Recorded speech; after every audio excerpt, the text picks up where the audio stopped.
Tesis política de la Central Obrera Boliviana. Considerando que la Comisión de Asuntos Políticos ha presentado a consideración del Congreso la tesis política de la Central Obrera Boliviana, resuelve, artículo único, aprobar la siguiente tesis política de la Central Obrera Boliviana, que constituye un mandato obrero imperativo al que deberán sujetarse en su actividad los dirigentes de la COB, cualquiera sea su condición, bajo pena de proceso por el ampliado de la organización. Preámbulo.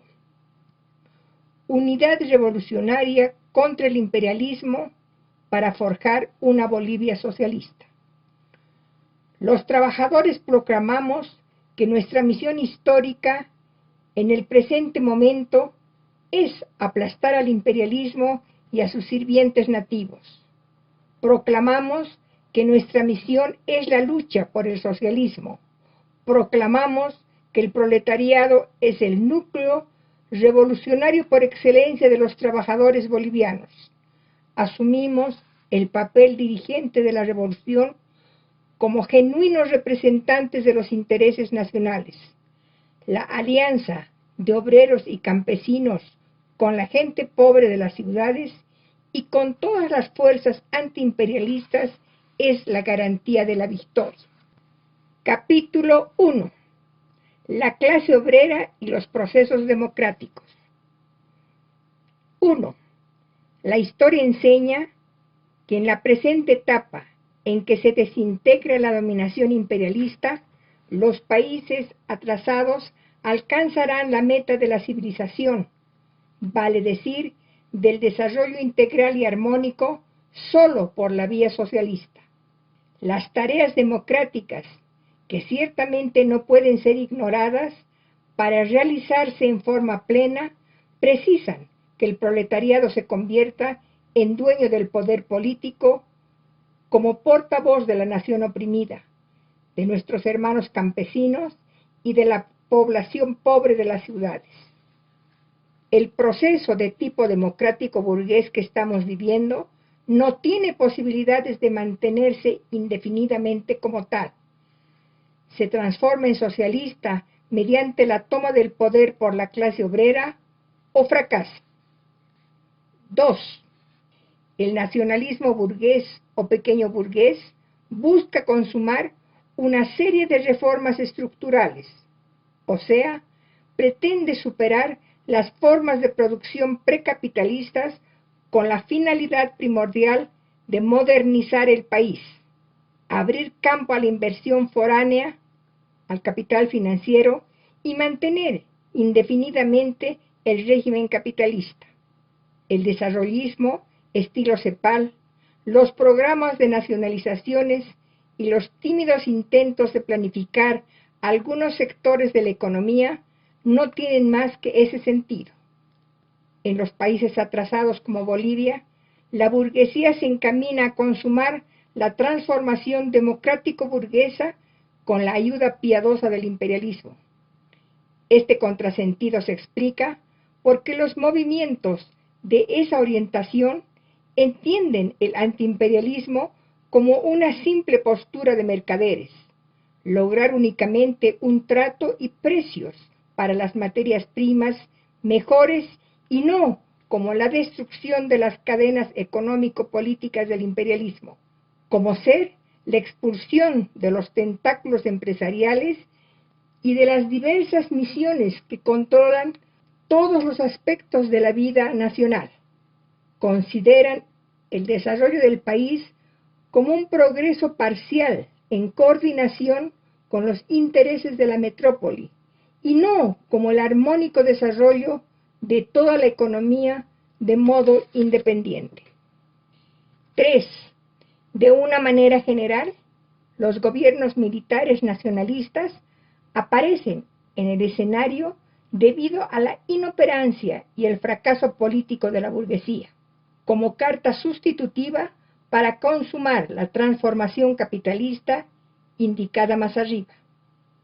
Es claro que el ejército y su izquierda, porque también existe este fenómeno, es producto de la clase dominante y de las peculiaridades nacionales y, por eso mismo, lleva indelebles los rasgos de las limitaciones y de la impotencia propias de las burguesías nacionales de la época actual.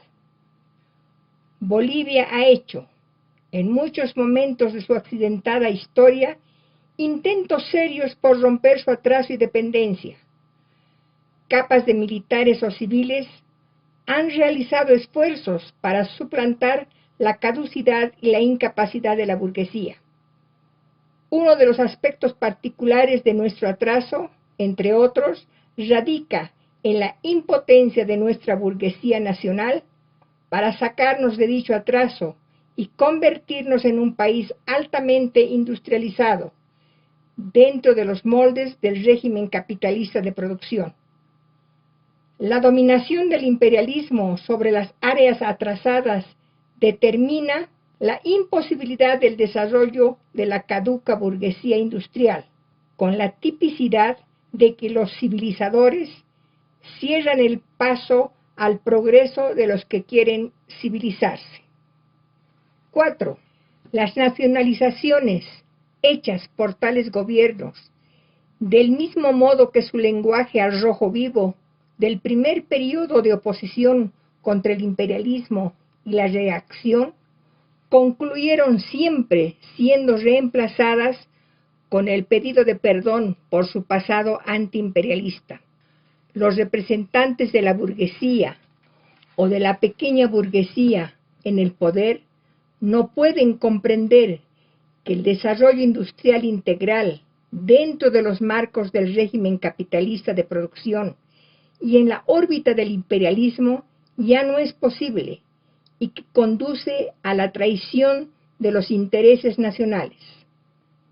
Las lecciones de los gobiernos de Toro, Bush, Villarroel y la del régimen movimentista confirman este enunciado. Es indudable que las referidas tareas, las tareas democráticas, concluyeron empantanadas e inconclusas, aunque fueron en sus inicios progresistas y muchas de ellas impulsadas e impuestas por los trabajadores. Cuando la restauración oligárquico-imperialista consumó la entrega total de nuestras riquezas naturales y la enajenación de nuestra soberanía, masacrando y aplastando para ello a la clase obrera y al pueblo, los trabajadores derramamos nuestra sangre por defender las conquistas democráticas y por hacer realidad la liberación nacional. Está fresca la lucha heroica que libraron los mineros contra la dictadura y la barbarie del régimen barrientista, en aras de la defensa de los altos intereses nacionales, y acaso fueron los únicos luchadores durante mucho tiempo. 5. Declaramos los trabajadores que en su momento apoyamos a dichos gobiernos ya señalados. Los apoyamos no desde el punto de vista puramente lírico, sino con una activa militancia revolucionaria. Sin embargo, fueron estos gobiernos, a pesar de todo, los primeros en abandonar su pose antiimperialista y en concluir como enemigos de la clase obrera y del pueblo. El proceso democrático se estancó en sus albores y luego caímos en un mayor predominio del imperialismo. Comprobamos en carne propia que los procesos democráticos y nacionalistas, que no son dirigidos por el proletariado y transformados en un proceso socialista, concluyen siempre en la frustración y la derrota. Al presente, el pueblo observa que desde la cumbre del poder, un grupo de militares y civiles que se autodenominan nacionalistas revolucionarios levantan las banderas democráticas. Lo hacen solamente por la ausencia de la vanguardia revolucionaria. Son las banderas que en el pasado fueron enarboladas y traicionadas por los partidos y hombres que vienen de la misma clase social. 6. Este nuevo proceso democrático y nacionalista, que se ha traducido en la nacionalización de la empresa imperialista Gulf Oil, en el monopolio de exportación de minerales por el Banco Minero y en la apertura de relaciones con varios países socialistas, la vigencia de limitadas libertades sindicales y otras medidas menores, nos recuerdan lo que hizo en otra situación histórica el gobierno del movimiento nacionalista revolucionario, con la diferencia de que el actual gobierno lo hace al margen del pueblo y el movimentismo lo hizo impuesto por las masas movilizadas y bajo la vigilancia de la entonces poderosa Central Obrera Boliviana y de la Federación de Mineros. No obstante, el MNR concluyó como agente del imperialismo norteamericano. Las limitaciones congénitas de la burguesía hacen que siempre hayan capitulado ante el amo del país del norte. No existe ninguna razón valedera para que los trabajadores y el pueblo se hagan ilusiones sobre el actual gobierno. Estamos seguros de que el curso democrático abierto y las medidas progresistas adoptadas por el gobierno solo podrán triunfar definitivamente a condición de que tal proceso pase a manos del proletariado. Únicamente por este camino las tareas nacionales serán transformadas en socialistas, permitiendo a Bolivia convertirse en una comunidad altamente industrializada en beneficio directo del pueblo. 7. Resulta un vano intento tratar de repetir la experiencia del pasado, creyendo que nuestro país puede industrializarse dentro del marco del mundo capitalista. El desarrollo integral de nuestra economía, que se traduzca en una efectiva liberación nacional y social, solo se materializará rompiendo con el imperialismo. La única forma de lograrlo es nacionalizar todos los medios de producción que están en manos del imperialismo, y esto no podrá hacerlo más que el proletariado desde el poder. Nuestra posición frente a los procesos democráticos dirigidos por la pequeña burguesía no es otra que mantener nuestra independencia de clase, desde el momento en que dichos procesos no resuelven el problema nacional, y menos las contradicciones de nuestra sociedad. La táctica de la clase obrera es entroncarlos con la estrategia final del socialismo. Nuestro objetivo es el socialismo, y nuestro método para alcanzar dicha finalidad histórica es la revolución social, que nos permitirá transformar el proceso nacionalista en socialista. Capítulo 2. Socialismo y capitalismo de Estado. 1. Para nosotros, los trabajadores, la lucha antiimperialista tiene un único contenido: la lucha por el socialismo. Están equivocados aquellos que se afanan por darle otro contenido. Diariamente se viene especulando que el nacionalismo es ajeno tanto al capitalismo clásico como al socialismo. Se insinúa que es una política neutra entre ambos extremos, que llega a su punto culminante bajo la forma de capitalismo de Estado. Algunos teóricos de esta tendencia sostienen que la América Latina puede lograr su pleno desarrollo económico siguiendo el llamado modelo nacional del capitalismo de Estado, por la conciliación entre el capital privado, inversión privada, con la economía estatal. Ambas formas de economía, al no salir del área del sistema capitalista, concluyen consolidando nuestro atraso y dependencia. 2. Antes, y sobre todo después de la Revolución de Abril, Bolivia conoce, entre otras, una economía mixta de propiedad privada y propiedad estatal. Así, Junto a Comibol se tiene la minería privada, al lado de los bancos central, minero y agrícola. La reacción interna e internacional controla la gran banca. Al lado del monopolio fiscal de la exportación se tiene la libertad de comercio exterior por parte de la Grace y otras empresas imperialistas de la minería mediana.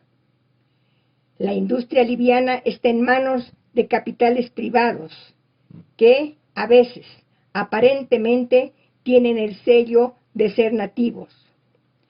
No es suficiente decir que el capital privado es necesario a condición de que éste se acomode a los intereses de Bolivia, al margen de la simple ganancia. Un fenómeno semejante se presenta igualmente en la agricultura, entre la incipiente propiedad privada del minifundio y las formas de explotación comunitaria y cooperativista, así como las empresas capitalistas agroganaderas del Oriente. No debemos olvidar que Bolivia es, fundamentalmente, un país atrasado, y es atrasado porque continúan pendientes de realización ciertas tareas democrático-burguesas. Por tal razón, está cerrada toda posibilidad de desarrollo económico integral dentro de las formas de una economía capitalista, sea esta privada o estatal, o la llamada concentración de ambas, mientras no se rompa definitivamente con el imperialismo. 3. Nuestra única vía de desarrollo es el socialismo. Requerimos que todas nuestras riquezas fundamentales estén en manos del Estado y que el Estado esté en manos de la clase obrera. La estatización de los medios de producción debe acompañarse con la planificación de la economía. Ambos fundamentos de un régimen obrero nos permitirán salir a breve plazo del estancamiento, que es mayor cada día que pasa, como mayor es también la miseria del pueblo boliviano. No puede hablarse de que se puede planificar la producción nacional en medio del mar de contradicciones que es nuestra economía. La planificación económica es posible y necesaria cuando las riquezas las controla el Estado dirigido por el proletariado, especialmente la banca y el comercio exterior. Las formulaciones acerca del capitalismo de Estado se van evaporando y convirtiendo en cosa del pasado. Se las abandona oficialmente como una concesión a las crecientes presiones ejercitadas por la derecha criolla y el imperialismo. 4. La experiencia de 1952-1964 nos enseña que una revolución para ser victoriosa no debe detenerse, sino continuar hasta el fin, y que el problema decisivo es la cuestión de saber qué clase controla el poder. No basta la acción insurgente de las masas, sino definir quién asume la dirección de esa insurgencia. No basta la participación heroica de la clase obrera en los acontecimientos del país, sino la forma que asume esa participación, y si ella actúa con su liderato y en pos de sus propios objetivos. Es preciso, en fin, que conquiste el rol hegemónico en el curso de la lucha, atrayendo hacia su lado a las masas campesinas y a los amplios sectores populares urbanos. El problema que le plantea al proletariado boliviano es el de constituirse en una poderosa fuerza social y política independiente y actuar dentro de la apertura nacionalista y democrática para conquistar el poder. En este sentido, los trabajadores rechazamos toda posibilidad de volver a la experiencia negativa del llamado cogobierno, que cerró a la clase obrera el camino hacia la conquista de todo el poder, y que al haberse convertido en instrumento de control y freno de los trabajadores en manos de la pequeña burguesía, terminó en el mayor de los desprestigios por la traición que significó al rol histórico del movimiento obrero. Capítulo 3. La opresión imperialista. 1. El imperialismo es la fuerza regresiva y contrarrevolucionaria que se opone a las aspiraciones de liberación económica y social de los pueblos. La estrategia continental del imperialismo norteamericano es impedir que surja otra Cuba revolucionaria.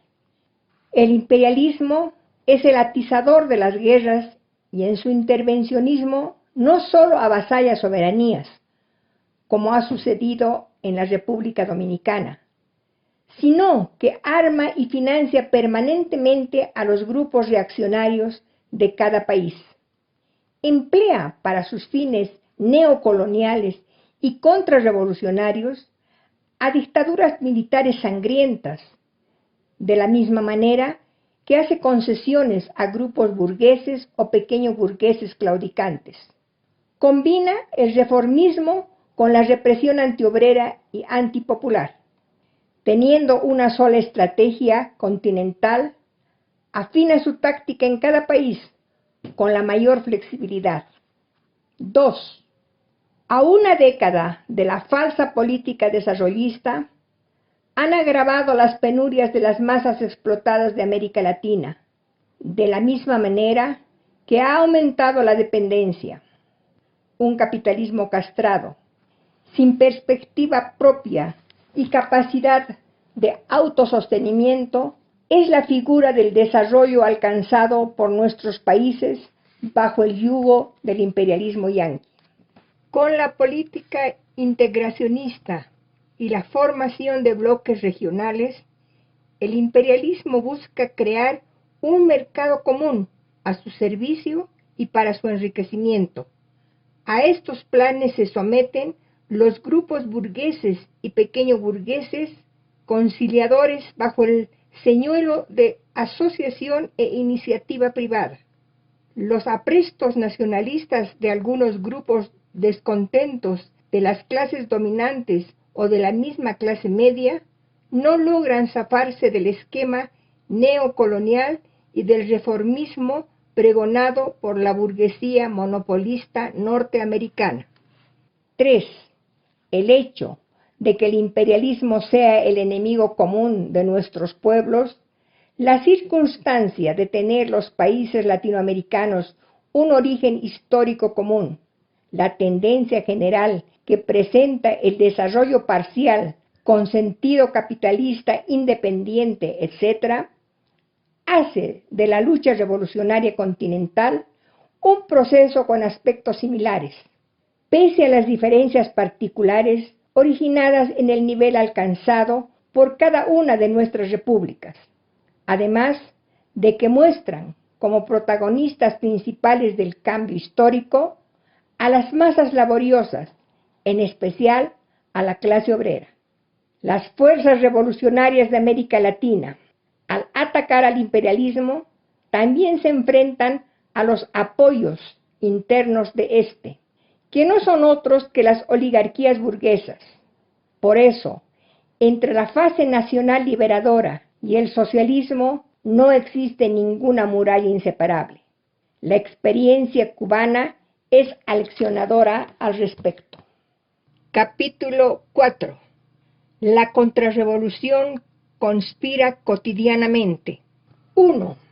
Si bien se ha abierto un proceso democrático limitado a través del golpe del 26 de septiembre de 1969, también es evidente que la contrarrevolución no ha sido aplastada ni mucho menos.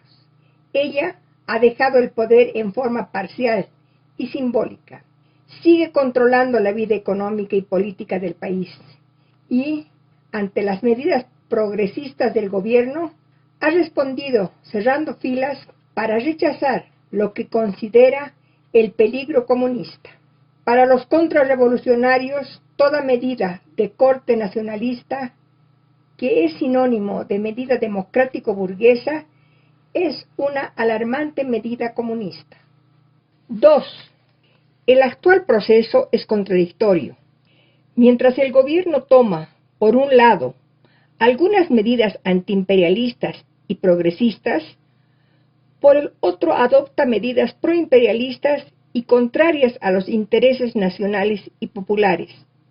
El proletariado apoya todo lo que es positivo para la emancipación de nuestro pueblo y, al mismo tiempo, critica y combate aquellas medidas contrarias a las masas, luchando por imponer nuevas medidas antiimperialistas que nos conduzcan a una verdadera revolución en el camino de la emancipación nacional y el socialismo. Tal es la táctica de nuestra actuación frente al presente proceso, sin olvidar los objetivos finales de la clase obrera. 3. ¿Dónde se encuentra la contrarrevolución? En primer lugar, en el mismo gabinete y en el ejército. Hay ministros que representan los intereses del imperialismo y la contrarrevolución nativa.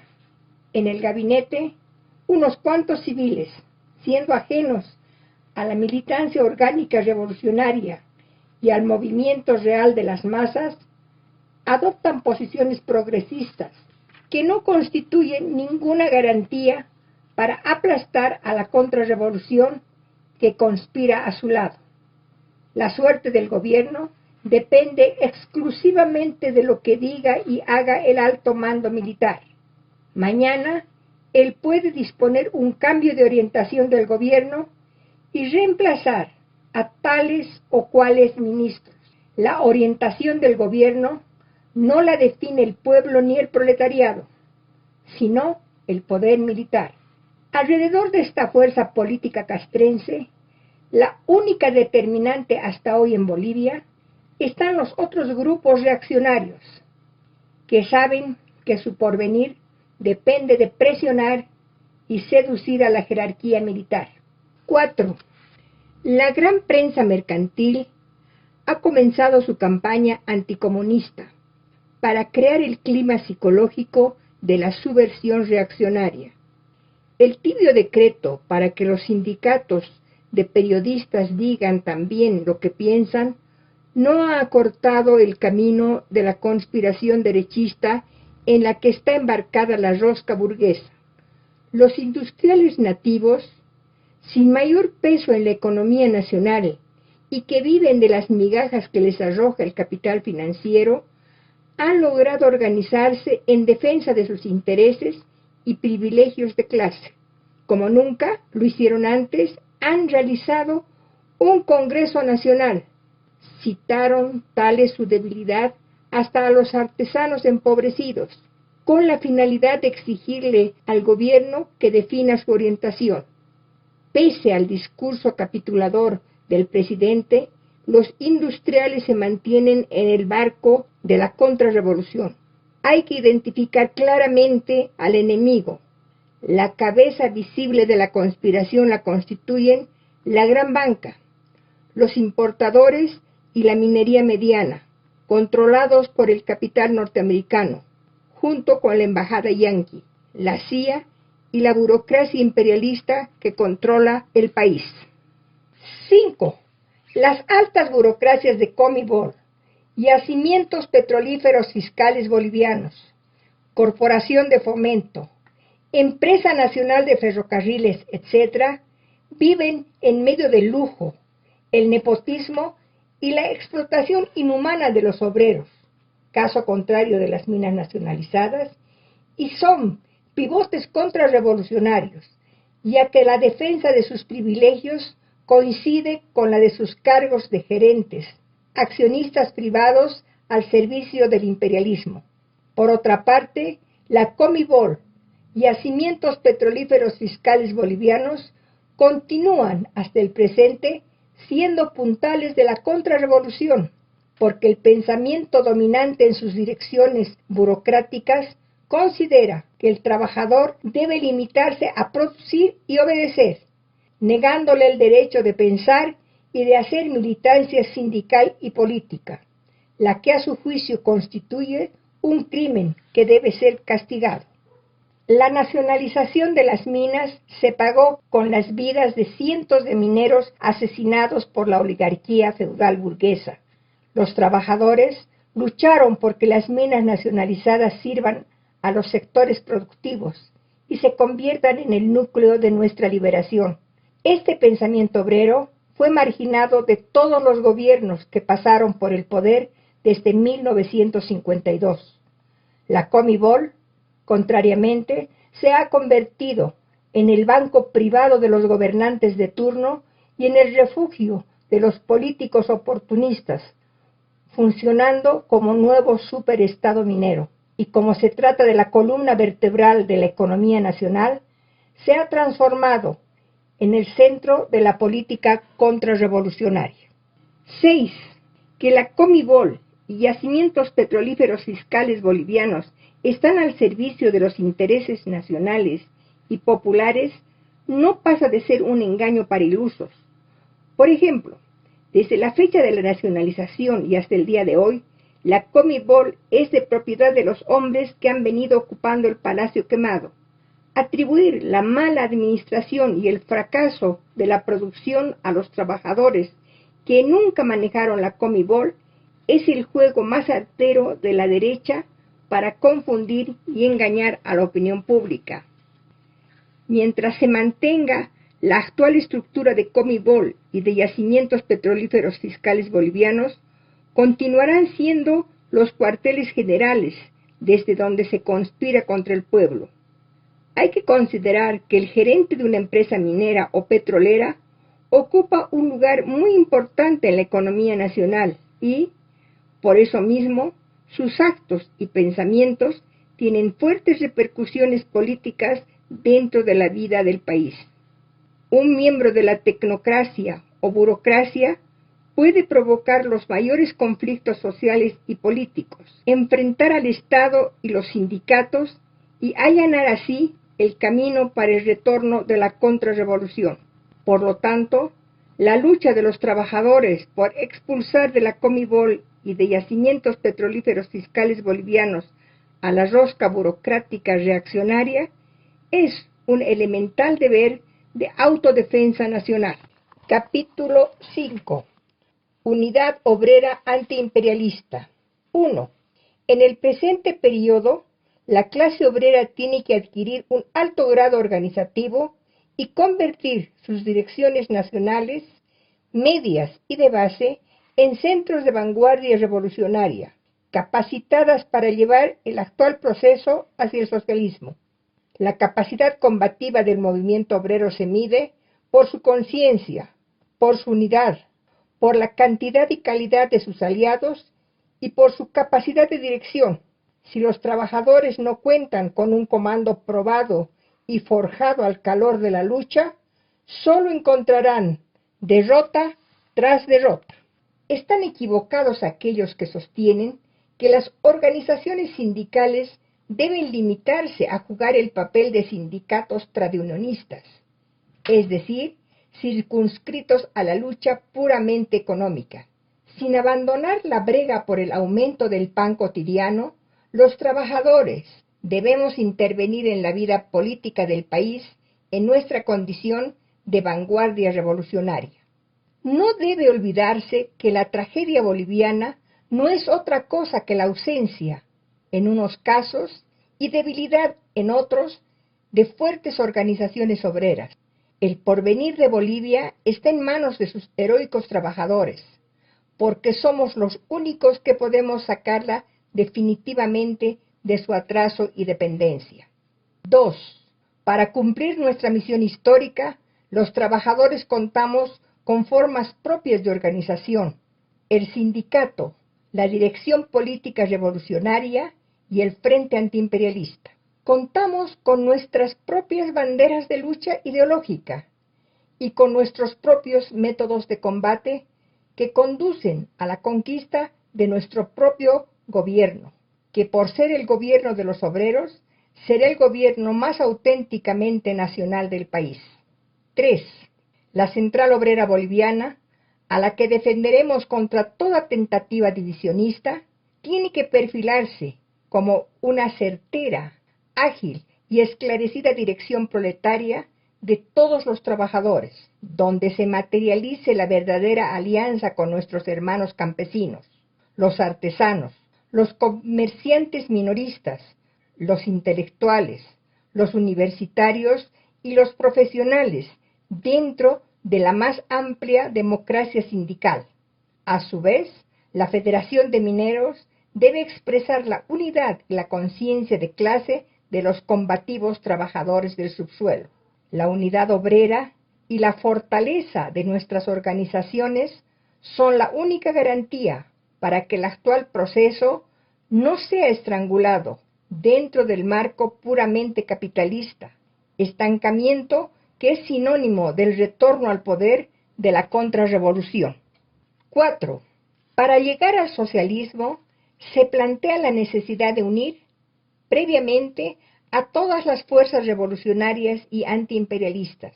La revolución popular antiimperialista está ligada a la lucha por el socialismo.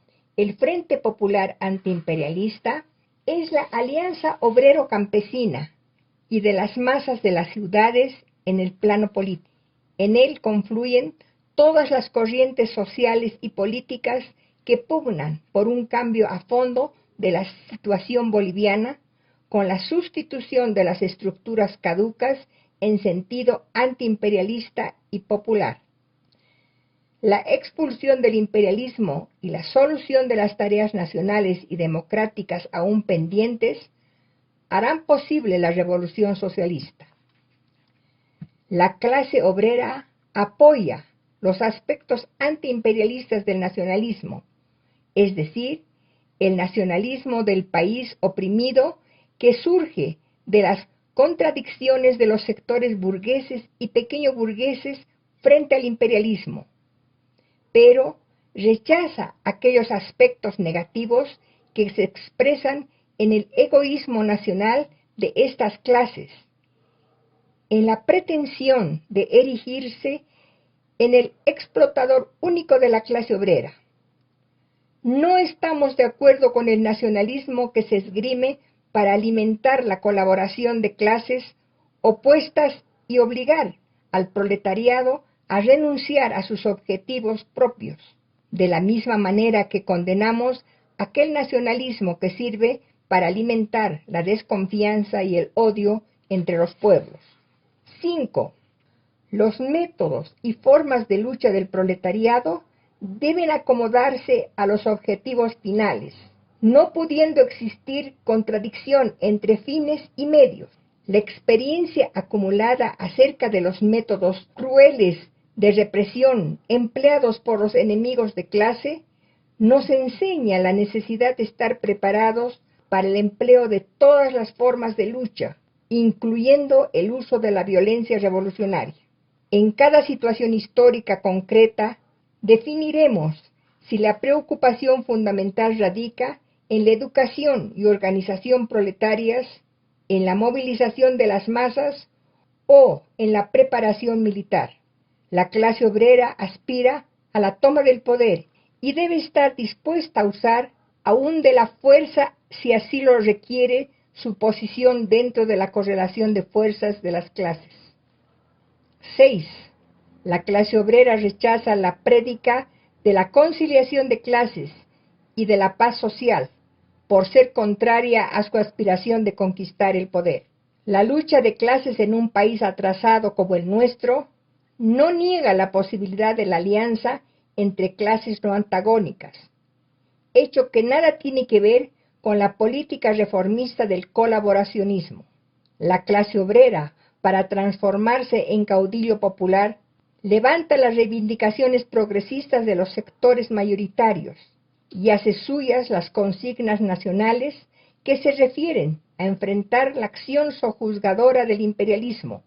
La clase obrera ayudará a organizar a todas aquellas fuerzas sociales más postergadas y oprimidas del campo y las ciudades. El proletariado, tanto en el plano sindical como en el político, ayudará a fortalecer la organización y conducta independiente de los demás grupos de trabajadores, y pugnará por una política de unidad con los sectores avanzados de la intelectualidad, las masas estudiantiles y los sectores radicalizados de las capas medias. Sostendrá la política de pactos, pero su empeño principal estará dirigido a lograr una poderosa central obrera boliviana. Capítulo 6. Internacionalismo proletario.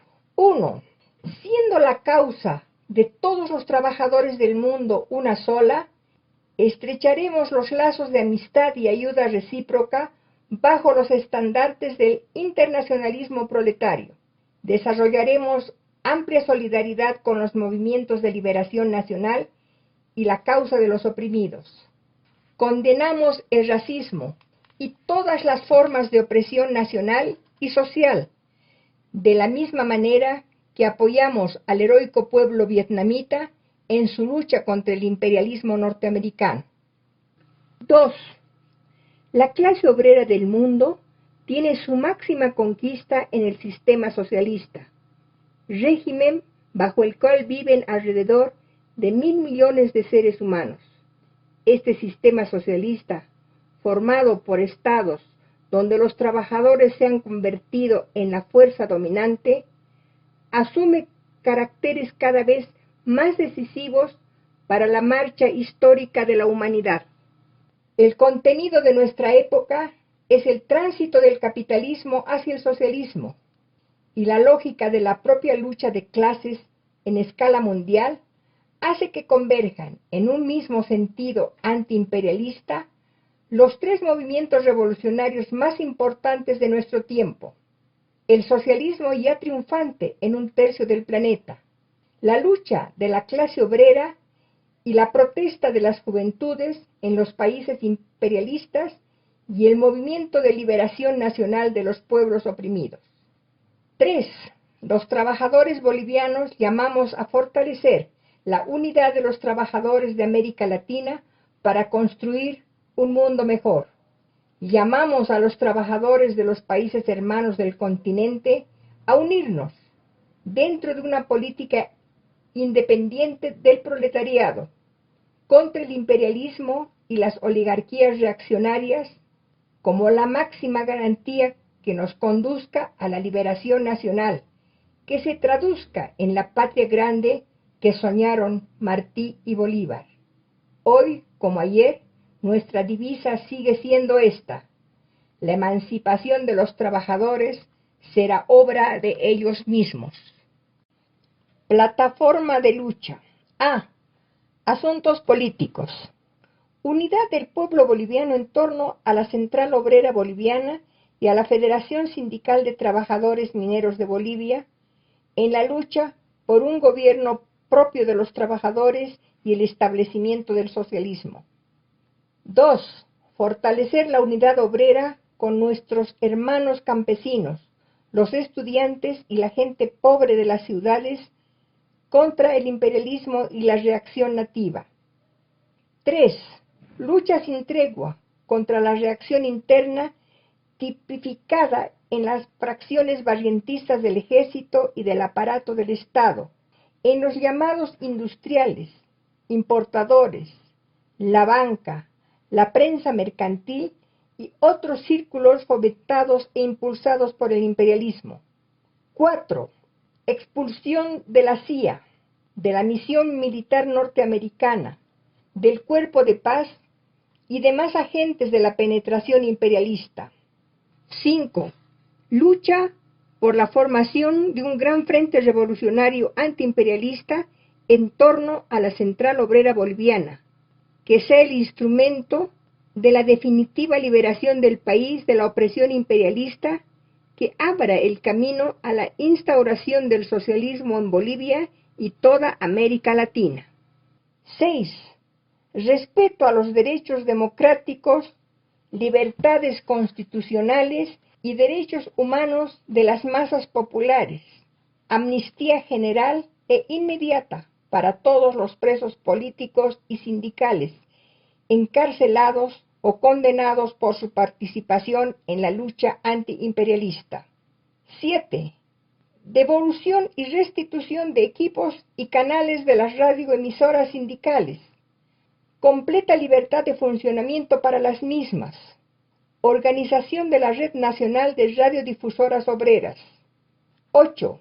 Cooperativización de los órganos de prensa proimperialista como El Diario y otros. B. Asuntos sociales. 1. Reposición de salarios, bono y precios de contrato a los trabajadores mineros a los niveles de mayo de 1965.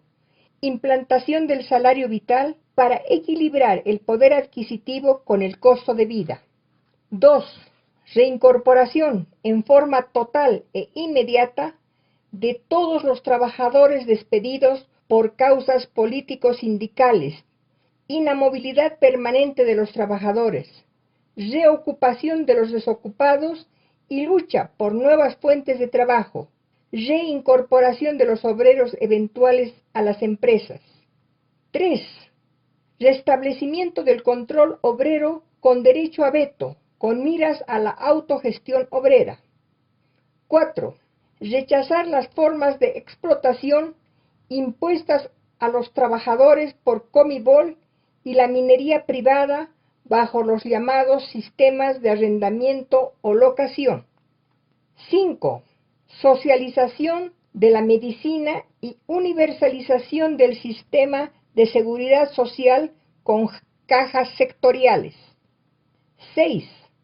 Indemnización a los deudos de los trabajadores asesinados y masacrados. C. Asuntos económicos. 1. Defensa de la nacionalización de las minas y del petróleo. Rescisión del contrato de arrendamiento de Mina Matilde. Reversión de las colas y desmontes al dominio del Estado. Y nacionalización del oro de Teo Ponte. Nacionalización de la Bolivian Power y de la banca imperialista.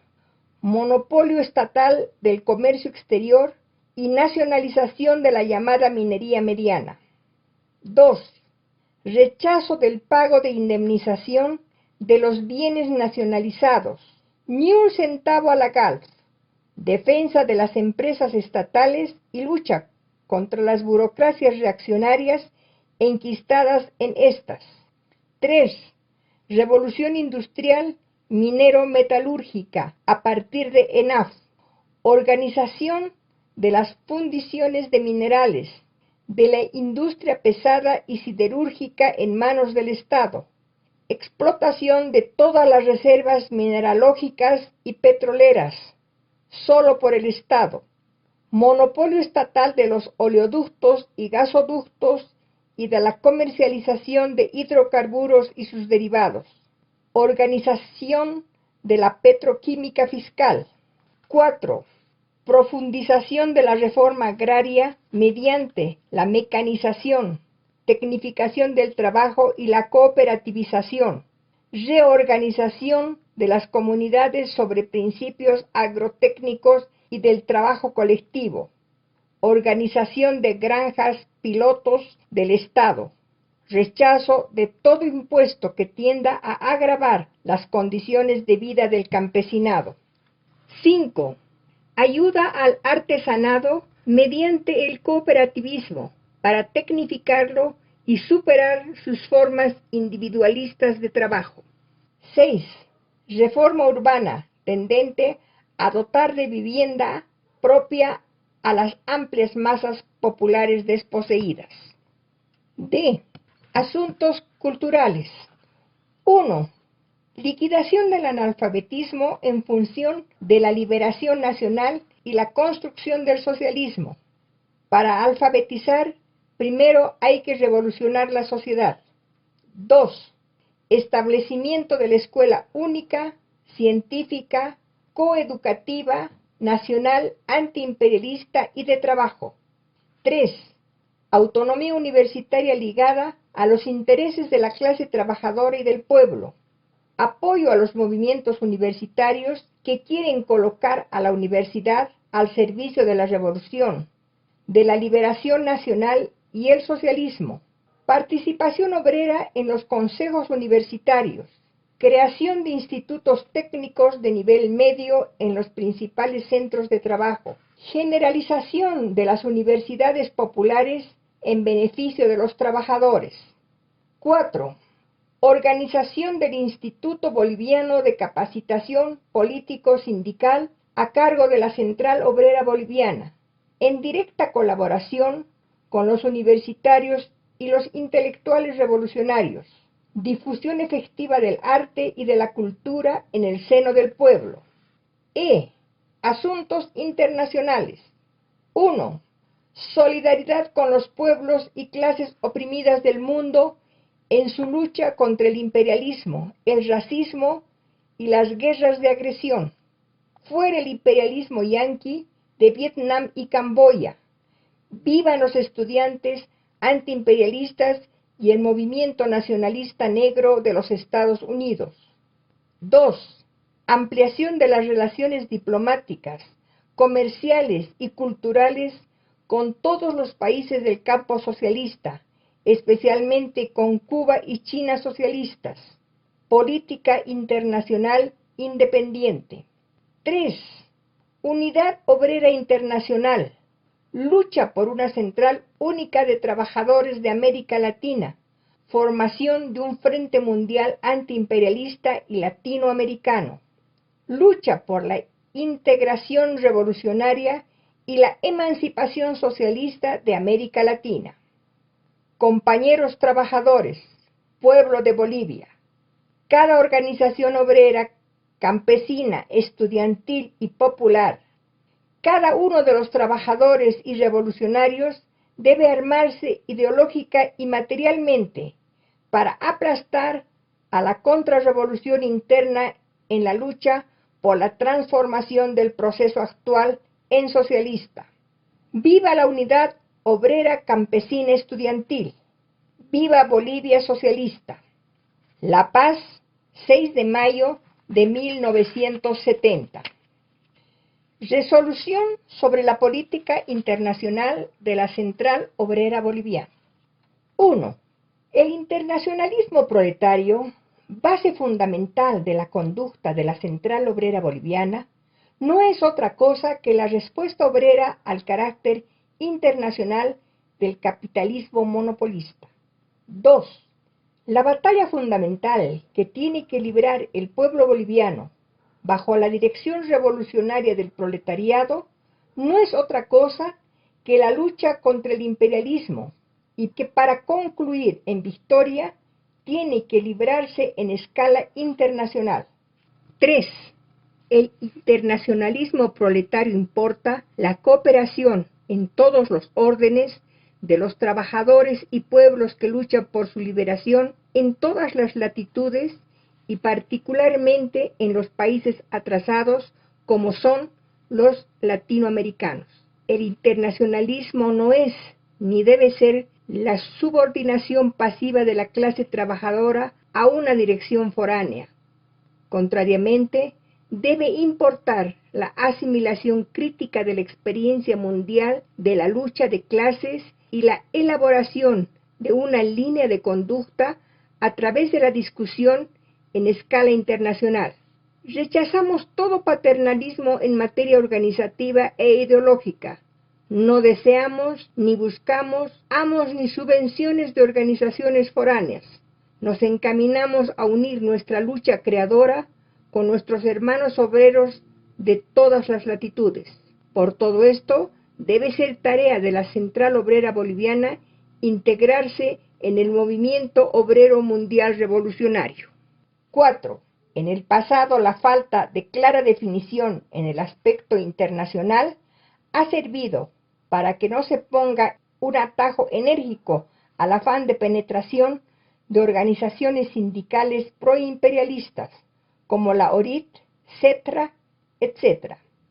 5. La revolución obrera será hecha por nosotros, los trabajadores, y no por ningún grupo o secta que pretenda arrogarse abusivamente nuestra representación. Esa revolución comenzará dentro de las fronteras nacionales, profundamente enraizada en nuestras peculiaridades nacionales, en nuestra historia, como un fenómeno nacional por excelencia. Sin embargo, la victoria del socialismo y, por lo tanto, la consolidación del gobierno obrero y la posterior estructuración de la sociedad sin clases solo podrán realizarse en el plano internacional a través de su entroncamiento en el movimiento revolucionario mundial. La unidad latinoamericana se dará bajo la forma de los Estados Unidos Socialistas de América Latina. 6. La suerte de la revolución en cualquier parte del mundo es nuestra propia suerte. Su victoria o su derrota nos fortalece o nos debilita. Apoyamos a los movimientos revolucionarios que se presenten en cualquier parte del mundo con nuestro propio método, la victoria de la revolución obrera en nuestro país. El apoyo a la revolución y a la clase obrera del bloque socialista no quiere decir apoyo a la conducta gubernamental de esos países. No renunciaremos en este plano a nuestro derecho a la crítica. Las relaciones que contraen y pueden contraer los gobiernos castrenses y pequeño burgueses con los gobiernos de países socialistas no modifica la naturaleza de clase de esos gobiernos, que es lo que para nosotros cuenta. Nuestra integración en el movimiento obrero internacional se efectivizará dentro de las normas de la democracia sindical, que supone la coexistencia de diversas tendencias revolucionarias y el respeto a la discrepancia y crítica, la prohibición de toda posible persecución por las ideas políticas que se pudieran tener. 7. Debemos tener como punto de partida el movimiento revolucionario en escala continental, como la forma más viable para fortalecernos y contribuir a la victoria del movimiento antiimperialista en Latinoamérica. En consecuencia, el cuarto Congreso de la Central Obrera Boliviana declara: A. La base de su conducta es el internacionalismo proletario. B. Apoya en forma militante a todos los movimientos revolucionarios del mundo. C. Propugna que Bolivia mantenga sus relaciones diplomáticas y comerciales con los países socialistas, incluidos Cuba y la República Popular de China, sin que esto importe que apoyemos de manera alguna al gobierno extraño a la clase obrera que materialice esas relaciones. 8. El Comité Ejecutivo Nacional de la Central Obrera Boliviana enviará la documentación necesaria para que los sindicatos de base discutan la orientación de las diferentes organizaciones obreras revolucionarias mundiales, a fin de que el próximo Congreso defina la afiliación internacional de la COB.